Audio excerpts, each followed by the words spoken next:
Welcome. Welcome into the show. This is the first episode, and we're going to be talking about professional tennis exclusively. We have Indian Wells coming up. We'll talk a little bit about that. And we'll talk a little bit about Doha. It's going on right now. Alcaraz is in the final, playing against Arthur Fils or Fils. So we'll get into that a little bit as well. Hey, this may be the last episode. It may be the first and the last episode because I've tried this before. But we're going to try it again. And it's going to be live. This is a live show. There's no one in the room right now, but you can, if you're watching this on repeat, I'll be doing this maybe bi-weekly, hopefully twice a week. And you can call in. You can come in the chat. You can also call in if you want to call in.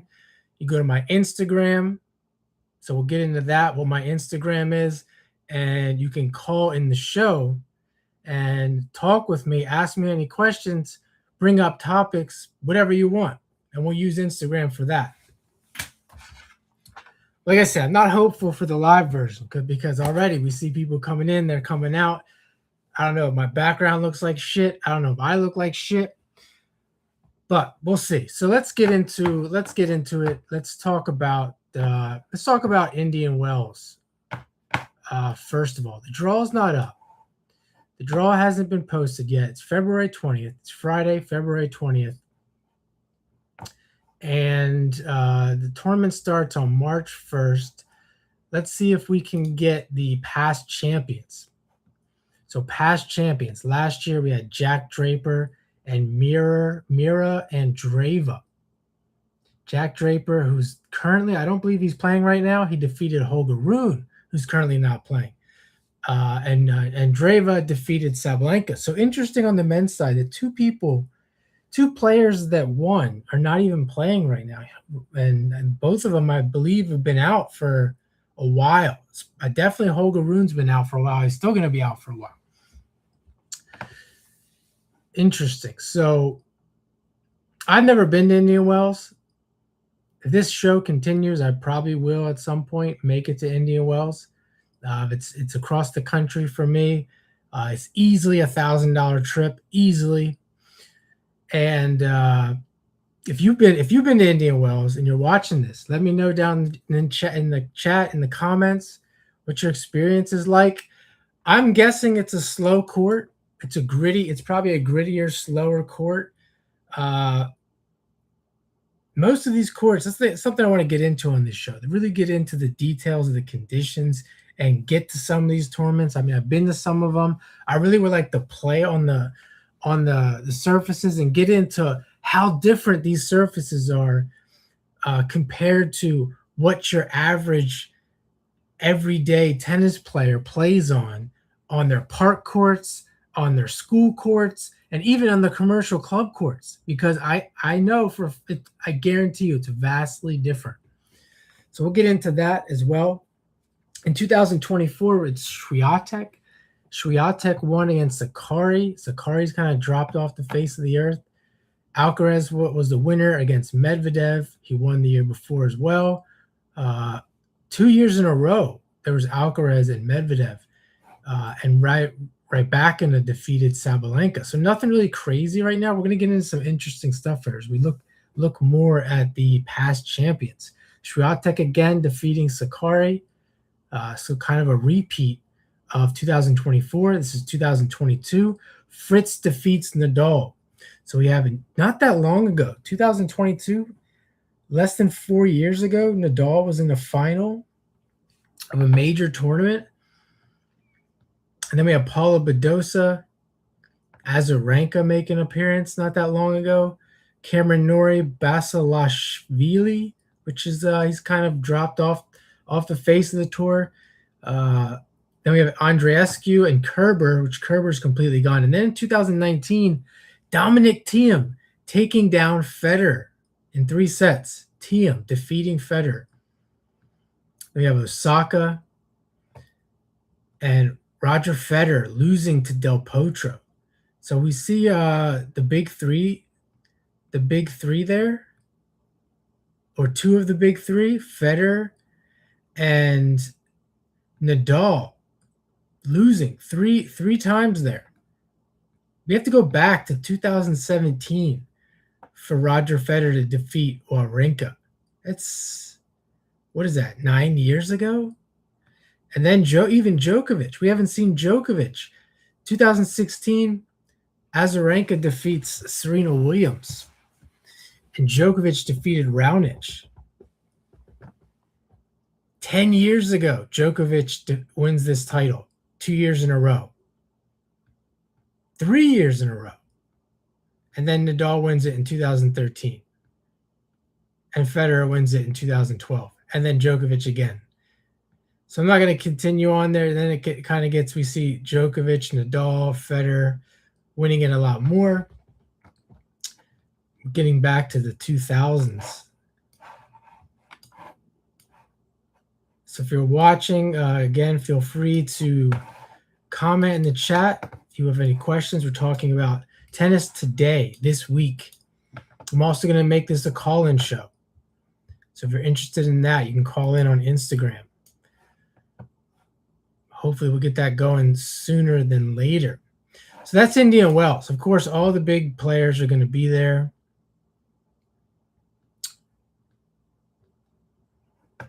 And we have Delray Beach going on right now. We'll leave Doha for last. Delray Beach, I've never been there. I've been to Florida many times. Never been to this tournament. Was going to get some film from the tournament from someone who lives there. It didn't work out. But there's a guy online. There's a guy on YouTube that's been posting. He must live there. He's been posting crazy good videos from Delray Beach. And he's doing it again this year. And we're at the quarterfinals. Taylor Fritz, Tommy Paul, Lerner Tien, Francis Tiafoe. Some guy named Wong, Kaboli. Kaboli defeats Wong. Must have been today in the quarters. And Wong was a qualifier. And Korda is playing Rude. Korda's kind of up and down. Rude is there. And by the way, Rude he just dropped a few videos, at least one video a day, and I think more than one.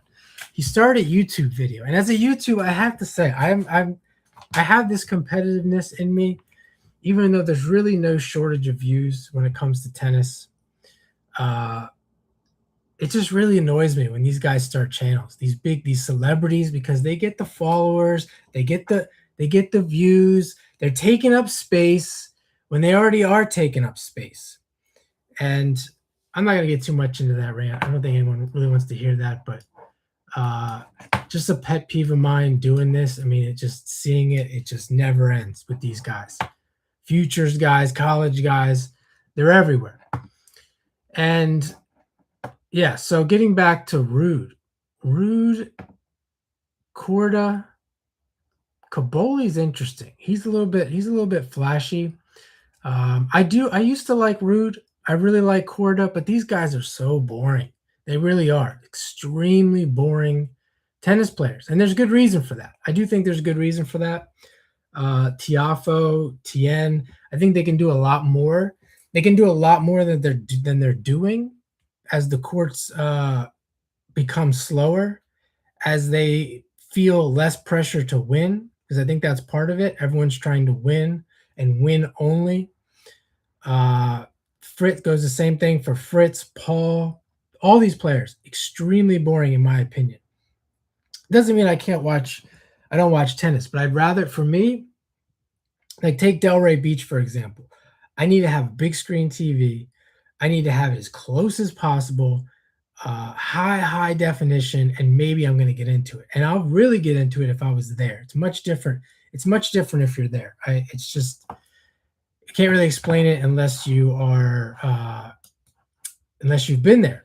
And these stadiums, I'm talking about, you got to be up close. I mean, the Delray Beach prices, if you look at them, they're really high for a tournament. For a tournament of its magnitude, the prices are outrageous. So to even get up close to some of these 250 tournaments, it seems to be somewhat difficult. So it really goes tournament by tournament. Uh, but I'm going off on a tangent here. I haven't watched that much of this tournament. I've seen some of the highlights. Tien's always going to look good, in my opinion. Very solid. Is he a left-hander? I forget if he's left-handed or not. Tiafoe's got a big mouth, and I think he's good. Like, don't get me wrong. I think Tiafoe is, when I say good, he's a good player. Like based on the top 100, I think he's outstanding, and he's a great tennis player. However, if you saw him play, this is another pet peeve of mine. When you see these guys come up, I like to see how they came up. And nowadays in 2026, we can really see, we have pretty much have film of every top player when they were a teenager, when they were 12, 13. And Tiafoe looks like shit. He looks like shit. And that doesn't mean that he wasn't good. He just looks like shit. And it's just interesting to me because with the internet and YouTube, everyone wants to make these players look like they're amazing, and the cameras want to zone in on what they look like. And then you go back and watch when they're a kid, you're like, that guy, he looks like shit. He's weak. His technique, if you want to get into that, what it looks like compared to today, it looks like shit. And we're talking about up to 12, 13, 14, 15 years old. So I find that extremely interesting. I haven't seen Tien when he was younger. I seen Tiafo. Fritz is nothing special. In fact, my opinion, Fritz is just a basic. It's just a basic tennis player. Like there's nothing special to him, and it just goes to show you. I keep saying this. I'm like a broken record. These guys are not that special. They're not that special. But anyway, this is why we need phone calls because I go on my tangents about things that people don't really like to hear, and they think I'm arrogant and everything else.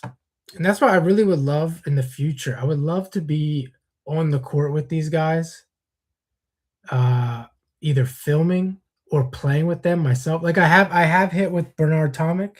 Of course, he wasn't like playing game mode, but just to see the difference, and to kind of prove some of the things that I talk about on here. So anyway, let's go through some quick picks. Fritz, Paul, I'm going with Fritz. I do like Tommy Paul though. Tiafo, I'm going with Tiafo. Kaboli, Corda, Rude, I'm going with Rude.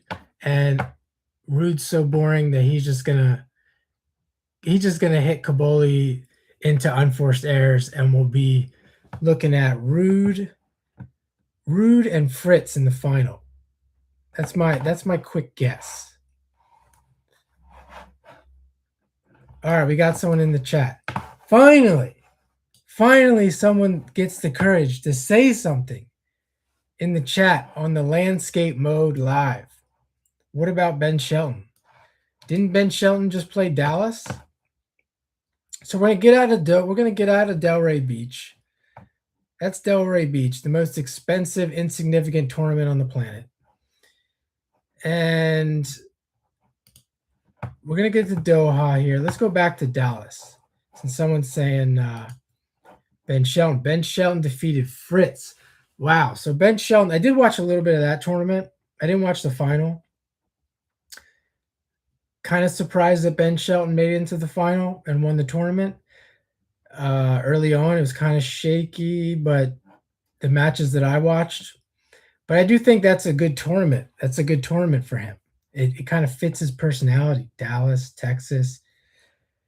Surprising to see Fritz was in the semifinal, and I'm saying that Fritz is going to make the final of Delray Beach. That would be, back to back like that. That's a little bit of an accomplishment, even though not too far away. Dallas is pretty close to Delray Beach, so kind of in the same geographical area. But we're talking about Ben Shelton. We were talking about Arthur Fils, French guy, Fils.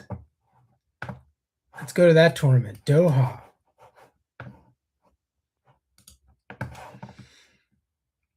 Doha, Qatar. Has anyone been to Qatar? I don't think I'm ever gonna make it to Qatar. I mean, I'd have to get really famous in tennis for me to even go anywhere that far. I'm talking about California, Indian Wells. I'd have to be really famous to make that trip, and I have to have people with me. I learned my lesson a long time ago, doing the whole travel the world by myself. Well, that was back when they didn't have smartphones, so I don't know. But yeah, Alcaraz is playing Phils, and there's a guy on my channel that talks a lot of shit. Never seen his face, never seen his tennis.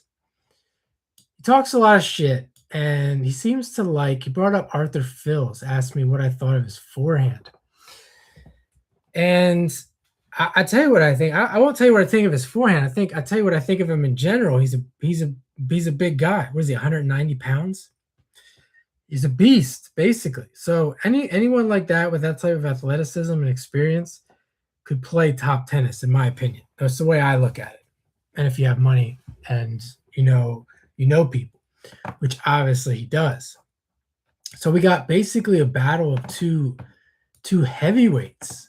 Alcaraz being the mental, we'll call him the mental athletic or just experiential heavyweight against Arthur Phils. I believe is ranked around 40. He's probably been as high as 20 before. Haven't seen much of him in a while. Looks like, I guess, Ben Shelton wouldn't have played this tournament. Did he play this tournament? See if he's in the first round here. Before we go over, no, he didn't. Sinner got knocked out in the third round. To who? Was it Mensik? Mensik, who's another heavyweight. Guy's huge too, probably 190 pounds. So Alcaraz defeats Rinderknecht, Royer, Kachanov, and Rublev. Kachanov is probably the biggest challenge. It went 3 sets. I mean, Kachanov, he kind of looks funny, but if you ever see him play up close, I mean, there's a guy. It's the only way to put it. He's beastly, and it really, like, this has nothing to do with what it looks like. The guy's a beast, and that's why I say that it's the only guy that in that little run there that Alcaraz really has a chance to lose against. I mean, you could say Rublev's a beast, but he's really not that big. He's really not that big. I mean, he used to be another guy. Watching him coming up when he was younger, like how skinny he was. He's still a little skinny fuck.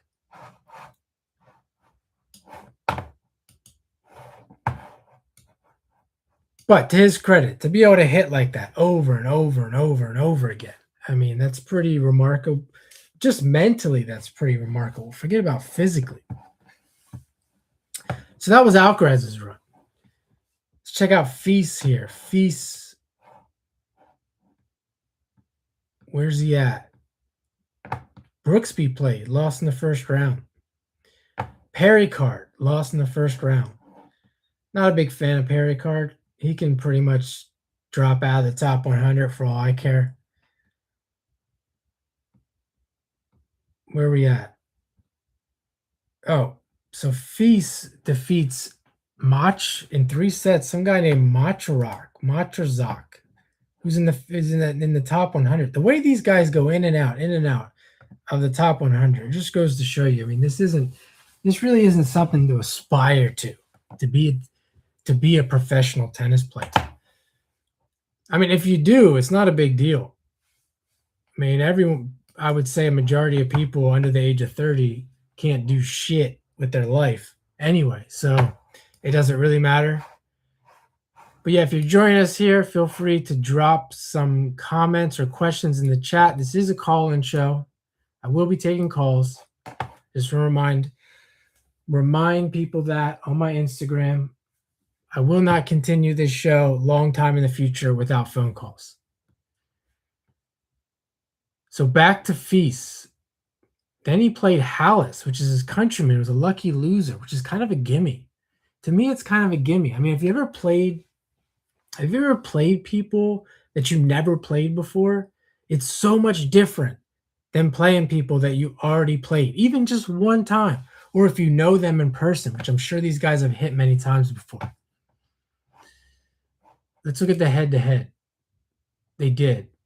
He's now 3-0 against Quinton Hallis, who's also another giant, 187 pounds, 6'3", 187 pounds. It's not just the height. It's not just the height, it's the weight. So then we have Feast, can't get that name right. Then he plays Lehecka. Lehecka, who's not that big of a guy, wins in 2 sets. What's he weigh? 100. Well, he's 179 pounds. Take that back. They're all big. They have to be big. They have to be. It's almost like they have to be at least 160. And then we got Mensik. Mensik in the quarters. Phils takes down Mensik. And that was the semis. I'm sorry. That was the semis. That could have been Sinner. Here's the thing. That could have been Sinner.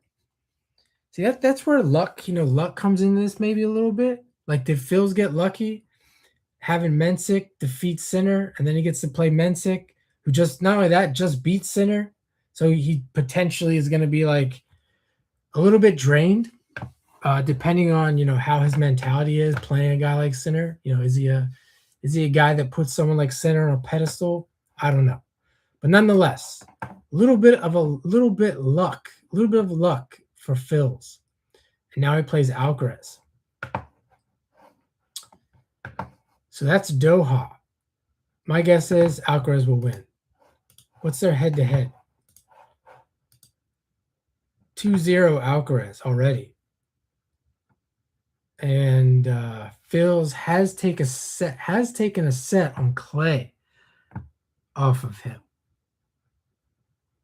Alcaraz is only 163 pounds. It just makes you think, like, 163 pounds. I'm 165.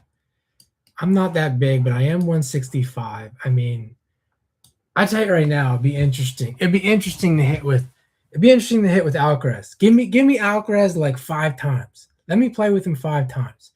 And let's watch the 3rd, 4th, and 5th time. It will be very interesting YouTube material, Mr. Alcaraz. But that's never going to happen. Never going to see that. Never, ever going to see a guy like Alcaraz play a guy like me 5 times, let alone 1 time. It's never going to happen, unfortunately. So that's the show. That's the show today. We'll get into the WTA maybe a little bit next time. If you guys don't have anything to say, had a couple viewers here on the landscape mode, building, and got a new studio. A couple things coming up. I got a new studio. Got to get me a microphone. This is going to be my microphone, but this is the studio for now. So thanks for watching, and have a great day.